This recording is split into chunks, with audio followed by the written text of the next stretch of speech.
black people have no right to expect anything from this establishment because it wasn't set up for them.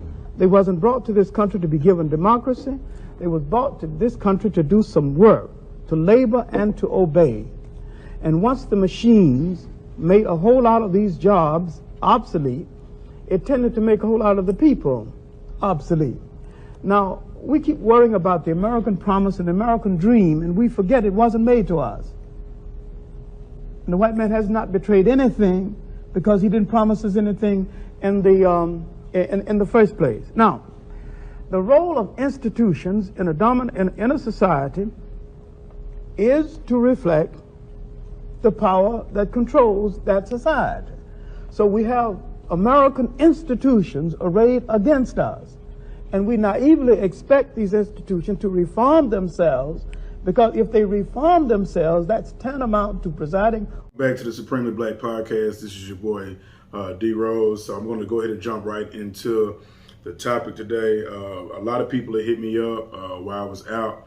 Apologize for the delay. I traveled a little bit and got caught up with some sinuses, so it kind of killed my voice. But a lot of people had asked what was my thoughts in regards to the Biden administration thinking about paying out at least $450,000 in reparations to the immigrants based off of the things that actually have occurred, right? And how does that actually balance out to families that may have been descendants of slaves? It's a tough one. When I was actually looking into this situation, I wanted to make sure I took some time to look at what was going on. I'm not even going to get into the whole Democrat or Republican type of thing. I look at it like this. It doesn't surprise me at all. I kind of figured that if he or America at any point would pay out anybody besides people that would have, or African-American descendants or from the Caribbeans that were slaves and forced into slavery, separated from their families, sold to different slave owners, things of that nature. This is what I expected, to be honest with you. I've gotten to a point to where now I don't even look at the Republican Party, Democrat Party, Green, Independent, you name it, as the saviors for our community, right? I think the most important part for us to combat what's going on is that as we spend money within our communities, is that we focus on crowdfunding meaning really pouring into our businesses, taking our money that we've made throughout the year and not spending them with those big companies. You think about Walmart, Target, the money we may spend at coffee at Starbucks, things of that nature. The only way to really get our true reparations is that we create our own system to where we're solely dependent on circulating our old dollar, like back in the day with Black Wall Street, right?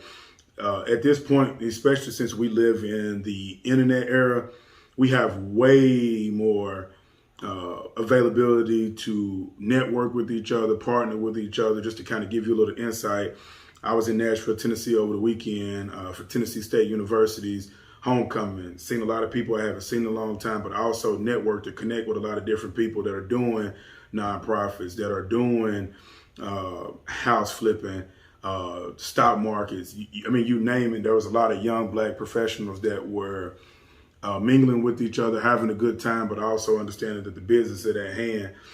So if you ask me anything in regards to that, what Biden's camp is thinking about, it does not surprise me. But the more important message for you all that I would love to just stress is that we have to get away from thinking that the system that wasn't created for us is going to be coming to our savior. It's just not going to happen. And within our lifetime, I'm still young at 30, right? But when you look at things that have transpired over the past, they're not going to acknowledge it. They're getting to the point now where slavery is not even talked about in school books. It's actually against the law. So when you put those type of things into consideration, you can almost understand that these people don't care to give us reparations, so we may never receive them.